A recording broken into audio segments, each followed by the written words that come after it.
Hello everyone. I just want to make a little video about silver. And I made some of my previous videos, some of you took it personal on how I was bashing silver. I am not bashing silver. I love silver. I think silver is an outstanding investment that everyone should have some, as well as gold. And over the past decade, silver is still the number one investment, even at these bottom crash prices. It still outbeats housing prices, stock market prices, and so forth. So silver has a huge advantage over all the other metals and other investments as well. So what I was doing in a previous video is bringing out true stats and statements in the silver community that is not talked about by these high level salespeople as Mike Maloney and Chris Dwayne are making these newcomers to believe that will bash people like me that are making videos about silver, bringing out things that you never heard of before and you don't want to believe because Mike Maloney's not telling you this or Chris Dwayne. So all my videos are doing is waking you up to different stats, and this so you don't sound like an idiot to people who do know how the silver really is in this world. That you don't sound like an idiot saying, "Oh, I'm buying silver because it's a rare metal." It's not a rare metal. Or I'm buying silver because the average ratio of gold to silver is 17 to 1. That was thousands of years ago. Egypt days, 12 to 1. So I did videos of my own research, wondering why silver and gold is in the 60 ratios when I first bought into gold and silver in 2012, wondering what the hell is going on to my silver and gold. I thought it was supposed to keep going up with monthly printing, and the ratio was so high. When's it going to go down? This is not right. All this stuff doesn't seem right. What's going on? So I end up doing my own research on the numbers and the stats of the years by years, and learn by myself exactly how silver and gold performed throughout the years during Great Depression years and all those other years that there wasn't a Great Depression. And I have videos on that and stats on how Great Depression works, recession works, and is it really a depression proof? And it turned out that gold did better than silver during and recovered faster than silver did during all these major Great Depressions.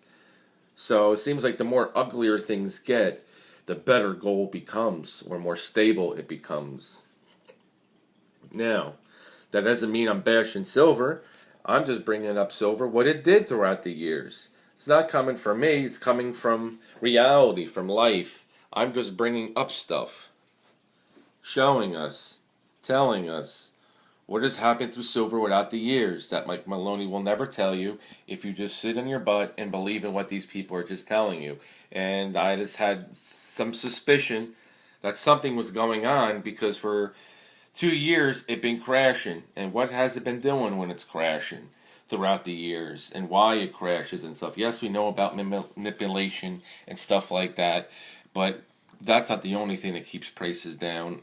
And what has it been doing throughout the years?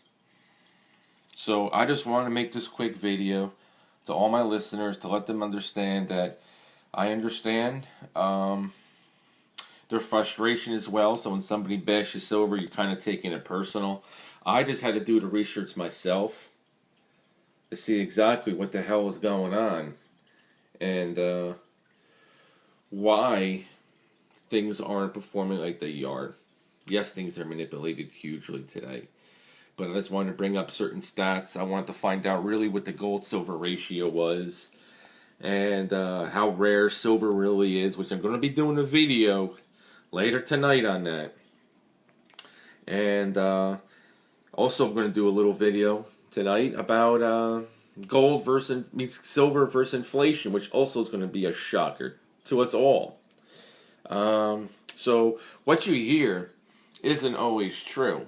So just remember, if something sounds too good to be true, it most likely is. And this is probably a reason why only 1% of the population actually invest in metals.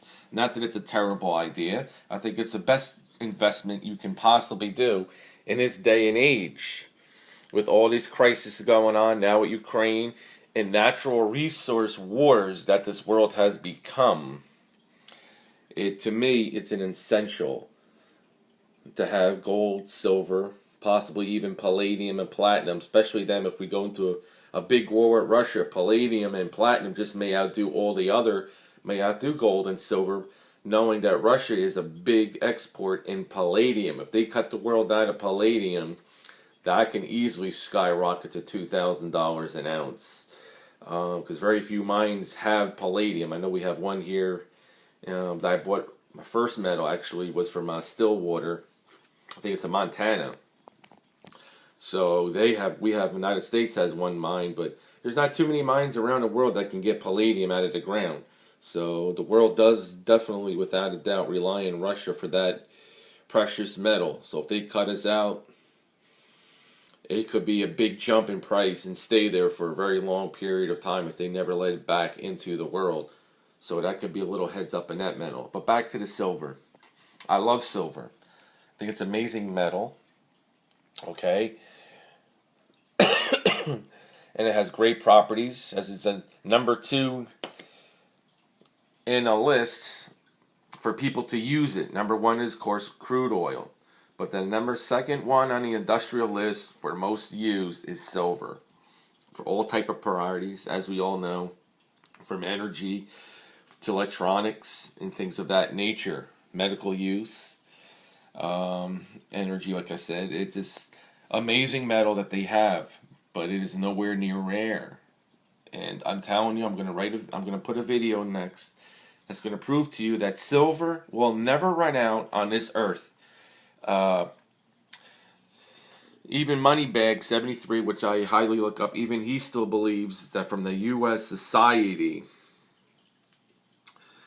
put down that silver will be the first metal to go that will be extinct on a periodic label for for a metal to go out, for an element to be extinct. Silver will be the first one to go.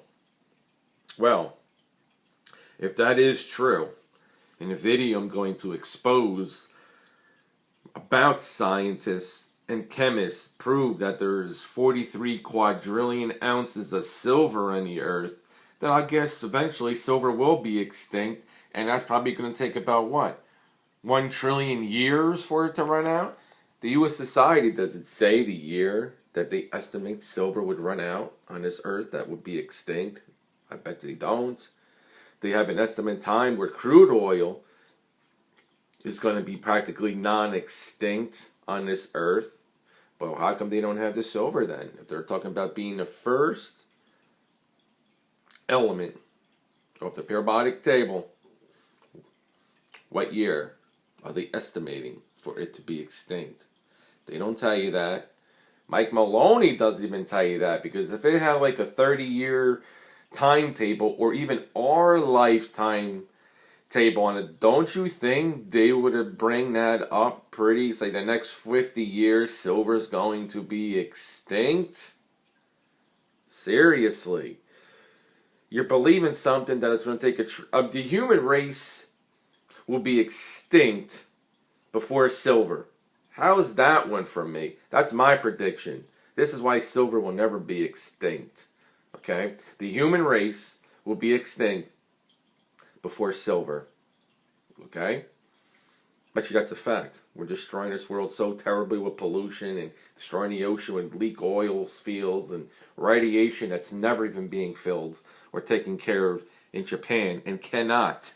We have no idea how to stop that radiation leak, and that's going to kill us all. So, keep stacking the silver.